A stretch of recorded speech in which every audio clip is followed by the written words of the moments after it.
Primeiro vídeo de tira dúvidas da galera. O pessoal tem mandado algumas dúvidas aí pelos comentários dos vídeos, por direct, até mesmo pelo WhatsApp. Então vamos lá, vou tirar a dúvida aqui do pessoal. Quem sabe a sua dúvida está aqui nesse vídeo. Então simbora. Para ganhar dinheiro com inventário é preciso saber fazer inventário. E para saber fazer inventário é natural que, se você estiver começando, você tenha muitas dúvidas, ou se você já é profissional atuante no mercado, à medida que você vai fazendo o trabalho, em algum trabalho ou outro, possa surgir alguma dúvida, algum questionamento. Então nesse vídeo eu vou fazer aqui algumas tira-dúvidas aí de pessoal que já me mandou, tanto pelo YouTube quanto pelo Instagram, ou até mesmo pelo meu WhatsApp. Dessa forma eu acredito que de repente as dúvidas que já me mandaram possam ser as suas dúvidas. E aí dessa forma a gente vai aprendendo junto e você com isso cresce profissionalmente e fatura mais e melhor, tá? Então vamos lá. Mas antes de começar eu tenho dois recados muito importantes. O primeiro é para você se inscrever no canal, porque aí dessa forma você vai estar sempre por dentro de tudo que envolve o inventário florestal e principalmente como que você pode faturar mais e melhor e crescer profissionalmente aí através dessa atividade que eu acredito que é uma chave mestra aí do setor florestal, tá bom? Então se inscreve no canal, ativa todas as notificações para que sempre que eu postar algum vídeo você possa ser avisado e ficar sempre por dentro do assunto, tá?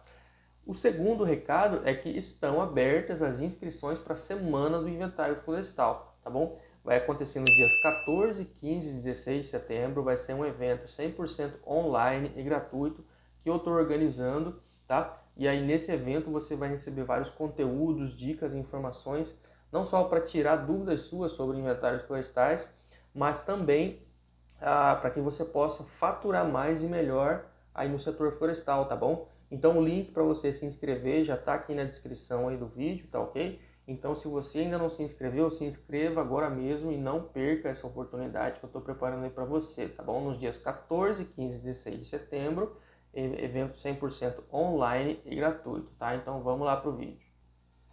Bom, tô com as dúvidas aqui, tá? A primeira aqui foi o Bruno Nascimento, que me mandou pelo Instagram. Ele escreveu mais ou menos assim, ele mandou um áudio e aí eu escrevi aqui para passar para vocês, tá?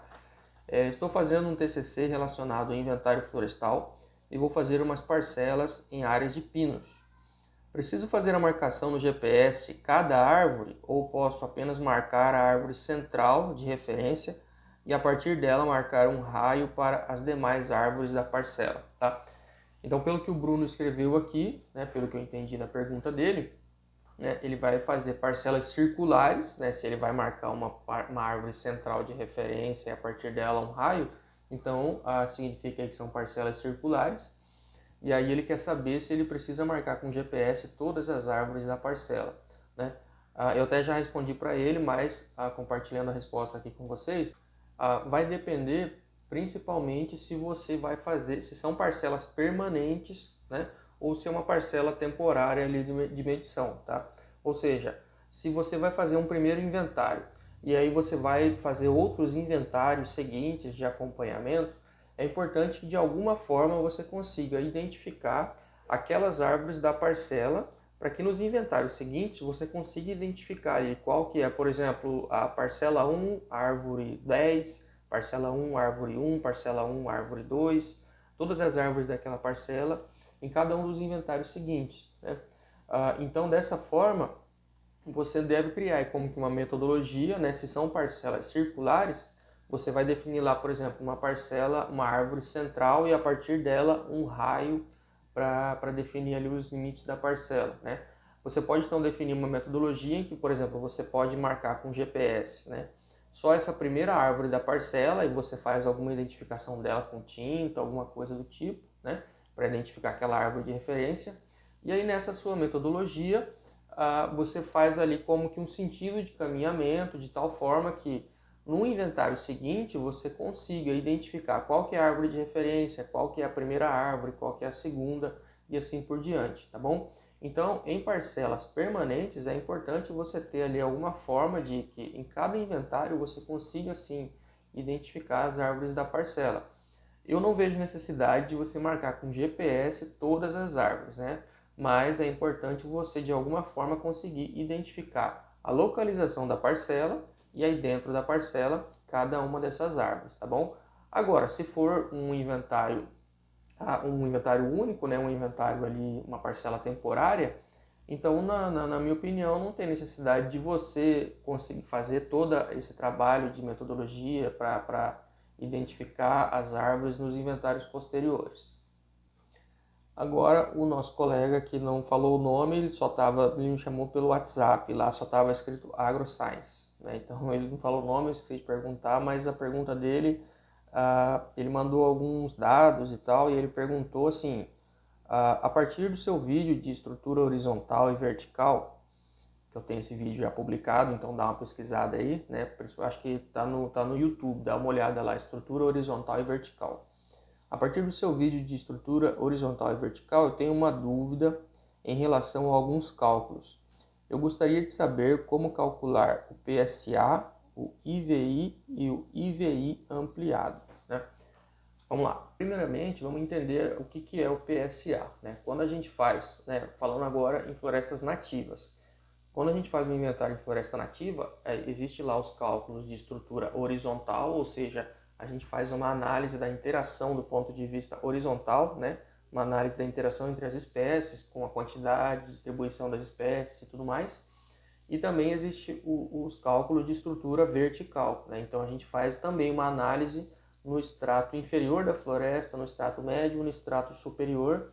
E em cada um desses estratos a gente faz ali uma série de cálculos para cada uma das espécies e suas interações do ponto de vista vertical, tá? Nesses cálculos de estrutura vertical, existe um parâmetro chamado valor fitossociológico, que resumindo é a quantidade de uma determinada espécie, vamos colocar aqui, vamos supor, no extrato inferior, né? Existe um total de espécies, né? Uma quantidade total de indivíduos ali no extrato inferior, e existe um determinado total de indivíduos de uma espécie específica. Essa quantidade da espécie específica em relação ao total naquele extrato, esse é o valor fitossociológico. Então, você vai ter um valor fitossociológico por espécie em cada um desses extratos, né? Para o extrato inferior, para o extrato médio e para o extrato superior, para cada uma das espécies, né? Esse é o valor fitossociológico. Então, o PSA significa posição sociológica absoluta, que é o somatório desses valores, né, de valor fitossociológico dessa espécie, né, em todos os estratos. Então, quando você faz lá o inventário, você tem lá a estrutura vertical. Dentro da estrutura vertical, você tem as diferenciações entre os estratos. Dentro dessas diferenciações entre os estratos, você tem esse valor fitossociológico por espécie, e o somatório desses valores fitossociológicos é a posição sociológica absoluta dessa espécie. Já o IVI é um parâmetro que vai estar relacionado à estrutura horizontal, né? Porque quando a gente faz os cálculos de estrutura horizontal, né, resumindo, a gente tem lá densidade, dominância e frequência, né, que são cálculos e parâmetros aí dos cálculos de estrutura horizontal. Então, o somatório desses três parâmetros, densidade, dominância e frequência, vai ser o IVI, que é Índice de Valor de Importância, né? Então, a gente tem lá o PSA, que eu acabei de falar, e a gente tem também o IVI. Então, o IVI ampliado é como se fosse uma combinação no somatório desses dois fatores, tá bom? Então, é uma forma de a gente interpretar como que determinadas espécies estão ali dentro de uma população, tanto do ponto de vista horizontal quanto do ponto de vista vertical, e aí as suas combinações, tá bom? Agora eu estou aqui com a dúvida da Caroline, que é uma das minhas alunas aí do meu curso de inventário florestal, tá bom? Ela me fez a seguinte pergunta: eu fiz um levantamento em uma propriedade que já tinha passado por um processo de supressão e regeneração. Havia áreas onde havia parcelas de regeneração e áreas de mata nativa intacta. Por conta dessas variações das áreas, houve muita variação nos dados. E em relação ao inventário estratificado, até quantos estratos eu posso ter, tá? Então, o que eu disse para a Caroline nesse caso foi mais ou menos o seguinte: primeiro a gente precisa entender que o inventário florestal ele é como que um diagnóstico, né? Quando você vai ao médico e o médico dá lá um parecer, um diagnóstico sobre o seu estado de saúde, não é culpa do médico, não é culpa do diagnóstico. É você que precisa entender e interpretar o que você faz com aquela informação. Da mesma maneira, quando você faz o inventário florestal, né, e você verifica que existe muita variação dos dados, num primeiro momento não é culpa do profissional, não é culpa do inventário, é simplesmente aquele comportamento da floresta, está tendo muita variação dos dados, simples assim. Então, se for um inventário para um simples fim de diagnóstico, num primeiro momento é aquele diagnóstico da floresta e ponto. Agora, se você está fazendo esse inventário para um determinado órgão ambiental, muitas vezes os órgãos ambientais, na hora deles analisarem os processos, eles pedem que exista uma quantidade de parcelas suficiente e aí para isso você precisa instalar muito mais parcelas em campo, né? Começa a ter muito mais custos de implantação por conta dessa variação dos dados. Aí entra, né, a questão do inventário estratificado, né, que é você como que separar, resumindo, né, como que você separar a área do inventário de acordo com cada extrato, e aí nesse extrato aqui vai ter uma variação menor dos dados, e nesse outro extrato aqui tem outra variação menor dos dados, então você separando fica mais fácil de fazer esses cálculos separadamente. E aí a pergunta que a Caroline fez é até quantos extratos eu posso ter? Veja, não existe assim uma quantidade mínima ou máxima de extratos no inventário estratificado. O que você precisa avaliar é justamente quantos extratos possa ter, né? E aí dentro de cada um desses extratos a variação dos dados precisa ser o menor possível. De acordo com a pergunta que ela fez, né, deu a entender que existe uma área lá onde já foi feita uma supressão e é uma área em regeneração, e existe outra área de vegetação nativa. Então, teoricamente, a gente tem aqui 2 extratos. Sendo assim, uma sugestão é você verificar por imagem de satélite quais são os limites de cada uma dessas áreas, e aí dentro de cada uma dessas áreas você fazer ali os extratos separadamente, tá bom? E não se esqueça de se inscrever na Semana do Inventário Florestal, cujo link está aqui na descrição do vídeo, tá bom?